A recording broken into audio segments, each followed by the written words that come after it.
Un tema central en las Escrituras y en el plan de salvación es el señorío de Cristo.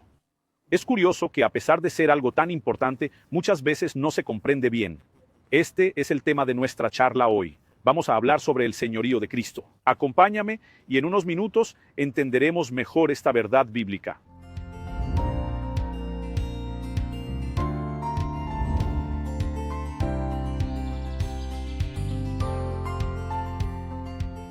Hoy estoy en el Parque Ipanema, en Ipatinga, Minas Gerais, Brasil, pasando para traerte una palabra más a tu corazón.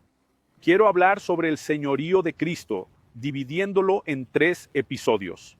Aunque lo presentemos como una serie, cada uno tendrá su inicio, medio y final. Pero si se ven así, tendrán más sentido. Hoy quiero enfatizar la cuestión del señorío de Jesús y cómo se relaciona con el tema de la obediencia, que quiero adelantar y llamar el núcleo de la vida cristiana. En Romanos, en el capítulo 14, en el verso 9, leemos que fue precisamente para este fin que Cristo murió y volvió a vivir, para ser Señor tanto de los muertos como de los vivos. Algo asombroso en la palabra de Dios, además de ser el libro sagrado, es que es la palabra inspirada por el Espíritu Santo, para que se nos transmita su propia didáctica, la manera en que ella expone verdades. Me agrada especialmente como Dios, al utilizar a tantas personas diferentes que vivieron en diferentes épocas y lugares, con culturas variadas, niveles educativos y medios sociales diversos, pueden producir un contenido armónico. Y a menudo encontramos doctrinas en la Biblia que, al organizar todas las partes, muestran una riqueza de detalles sobre el tema. Pero hay versículos, como el que leímos, que son especiales, en que la palabra de Dios condensa con tanta claridad y enfoque la esencia de algo, y eso realmente me emociona y me fascina. Aquí la Biblia dice que fue precisamente para este propósito que Cristo murió y resucitó. Y no, el texto no habla de salvación, aunque está involucrada. El texto dice que debe ser Señor, tanto de los muertos como de los vivos. El señorío de Cristo es uno de los temas centrales de toda la obra de redención. Un asunto que en toda la palabra de Dios debe ser entendido como una construcción, una revelación a largo plazo, y necesitamos, de manera práctica, abrazar esta verdad. Así que fue exactamente para este propósito que Cristo no solo se hizo carne, sino que también resucitó para ser el Señor. La pregunta es, ¿cuál es la definición de señorío? Podemos dividir esto en varios puntos. El término que se traduce como Señor en griego, Kyrios, era utilizado por un esclavo al dirigirse a su dueño, o la forma en que se dirigían a los gobernantes, como César, por ejemplo. Pero la Escritura presenta a Jesús no solo como nuestro dueño, sino también como quien nos gobierna. Entonces Jesús trae un mensaje claro sobre el reino de Dios. ¿Qué es el reino? El reino abarca no solo a los súbditos, un pueblo bajo gobierno, sino también al rey que los gobierna. No hay forma de discutir sobre el evangelio y el reino de Dios sin entender el gobierno, el señorío y lo que se espera de aquellos que se someterán a él, que es la obediencia. ¿Por qué me llaman Señor y no hacen lo que digo? Esta interrogante de Jesús aparece en el capítulo 6, versículo 46 del Evangelio según Lucas. Si el señorío de Cristo es central, la definición básica de señorío es la obediencia que debemos a nuestro Señor. Antes de hablar de obediencia, quiero explorar más sobre Jesús como Señor. En Hechos 2:36, en la primera predicación pública de la iglesia en Pentecostés, el apóstol Pedro dice: así que toda la casa de Israel debe estar completamente segura, es decir, sin un atisbo de duda, de que a este Jesús que ustedes crucificaron, Dios lo hizo Señor y Cristo, la palabra Cristo, que en griego equivale a Mesías, con el mismo significado, tanto Mesías en hebreo como Cristo en griego, que significa ungido. La palabra Cristo aquí afecta el corazón de toda la expectativa del pueblo de Israel, que aguardaba al ungido, quien vendría a reinar y gobernar. Pero antes de decir que Dios hizo a Jesús el Cristo, Pedro dice que lo hizo Señor. El señorío se proclamaba en evangelios, no se esperaba que la persona se convirtiera tras años de camino y ahora quizás con madurez. El tema se trataba directamente en las primeras predicaciones. Hechos capítulo 10, verso 36. Ahora el mismo apóstol Pedro en la casa de Cornelio, predicando a otro público, los gentiles. Este es el momento en que se abrirá la puerta del evangelio a los gentiles. Él dice en Hechos 10:36 que esta es la palabra que Dios envió a Israel, anunciando el evangelio de paz por Jesús. Este es el Señor de todos. Entonces, este tema ya se presentaba en el momento de predicar el evangelio y hay una razón específica para ello. Porque sin reconocer el señorío de Jesús, no hay acción del evangelio ni experiencia de salvación. Y más adelante quiero probarlo. Pablo, predicando en Filipos, es encarcelado, juzgado rápidamente. Él y Silas son arrestados y azotados sin derechos. Pablo, como ciudadano romano, es respetado, pero mientras están en la cárcel orando, alabando a Dios, el carcelero es tocado de tal manera que les pregunta qué debe hacer para ser salvo. La Biblia dice en Hechos 16:31 que respondieron: cree en Jesús y serás salvado tú y tu familia.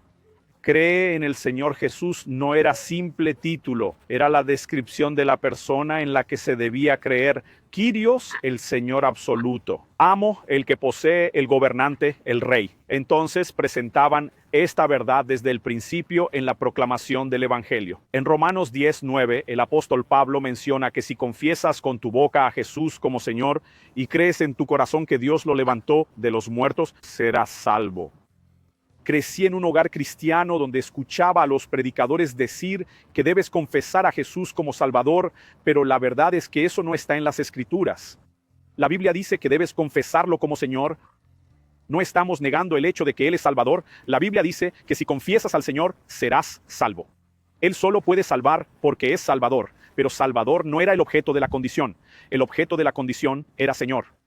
Era necesario que la persona no solo creyera que Él murió y resucitó, sino que, como leemos en Romanos 14:9, fue para este fin que resucitó, para ser Señor, para ser el Rey. En los próximos episodios intentaremos explicar un poco más la esencia del problema relacionado con la obediencia que se debe al señorío. Pero ahora quiero valorar la cuestión de la obediencia como esa respuesta práctica del señorío. Necesitamos comprender que esta declaración de Jesús en Lucas 6:46, ¿por qué me llamas Señor, Señor, Kyrios, como explicamos en griego, y no haces lo que te mando? Significa que no hay nada que exprese tanto. La verdadera aceptación de que Él es Señor, como la disposición a obedecerlo. Al examinar las Escrituras, notamos que la obediencia está conectada con la esencia del Evangelio que se debe proclamar. Mateo 28:19-20. La gran comisión de Jesús ordena a sus seguidores a ir por todo el mundo y a ser discípulos de todas las naciones mediante el bautismo. Hemos hecho esto bien, hacer discípulos y bautizarlos, pero mira lo que dice Jesús en el verso 20, enseñándoles a observar todas las cosas que les he ordenado. Lo que determina quién es un discípulo de Jesús no es solo la experiencia del bautismo o la confesión, sino la práctica de obedecer sus mandamientos. Y necesitamos entender que esto se relaciona con el centro de la vida cristiana. Por ejemplo, la fe es un aspecto clave cuando nos referimos a la salvación en la vida cristiana. La Biblia menciona que somos salvos por gracia a través de la fe, aunque no se limita únicamente a la salvación. La Biblia dice, citando a Habacuc 2:4, 3 veces en el Nuevo Testamento, que el justo vivirá por la fe. Que la justicia de Dios, Romanos 1:17, se revela en el Evangelio de fe en fe. La fe tiene una declaración, se cree en el corazón y se habla con la boca. La fe tiene una forma de ver, es la creencia en lo que no se ve con los ojos, pero tiene su propia visión. Hebreos 11:27 dice que Moisés se mantuvo firme como quien ve lo invisible.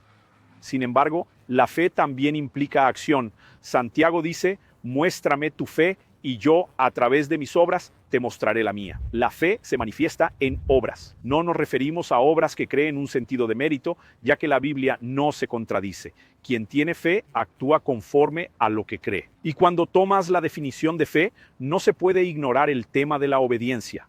Romanos es el mayor tratado bíblico sobre fe, justicia y gracia. Pablo empieza en Romanos 1:5, abriendo los primeros versos después del saludo, hablando de la obediencia de la fe. Él concluye en Romanos 16, 26 y 27, destacando la importancia de la obediencia dentro de la fe. La obediencia es fundamental en la vida cristiana. Podemos hablar del mandamiento principal. En Marcos 12, verso 30, cuando le preguntaron a Jesús cuál es el mayor mandamiento, él respondió sin dudar, citando Deuteronomio: amarás al Señor, tu Dios, con todo tu corazón, con toda tu alma, con toda tu mente y con todas tus fuerzas. Si amar es el mandamiento principal, ¿cuál es la manera más importante de mostrar amor? Según Jesús en Romanos 14:21, aquel que posee mis mandamientos y los observa, ese es el que realmente me ama. Encontrarás obediencia en relación a la fe y al amor, así como la expresión del mandamiento más importante. Como ya hemos mencionado, esto se relaciona con la esencia del señorío de Jesús. ¿Qué es lo que significa? Que tú y yo debemos entender cuál es la verdadera naturaleza del Evangelio. El Evangelio, desde el principio, llevaba a las personas a alinearse con su Señor en obediencia. Ellos alineaban su vida con el Evangelio y los mandamientos de Jesús. Hoy en día hemos estado viviendo una contextualización, lo que yo llamo un evangelio transgénico, donde las personas quieren adaptar el evangelio a sus vidas. Esta sección me llama la atención, pero esta otra no. Si actúas así, no tienes un Señor. Si Jesús no es tu Señor, no hay salvación. Puedes decir lo que quieras, asistir a la iglesia que desees, engañarte con cualquier tipo de religiosidad, pero la esencia de tener a Jesús como Señor para que Él también sea Salvador es obediencia. La obediencia no se alcanza solo con nuestro esfuerzo, es algo que requiere una enseñanza adicional. Contamos con la ayuda divina, pero es nuestra responsabilidad obedecer diligentemente. Esto es claro. En los próximos episodios vamos a construir un panorama bíblico iniciando desde la caída en el Edén y entender que el centro de todo fue la desobediencia, para luego enfocarnos en la obra que Cristo viene a realizar de redención y darnos cuenta de que el enfoque de su obra es restaurar la obediencia. Así que al hablar del señorío de Cristo no se puede ignorar la obediencia. La obediencia es el punto clave, es parte de la base de la revelación bíblica. Que el Señor nos asista en entender y ajustarse a esas verdades.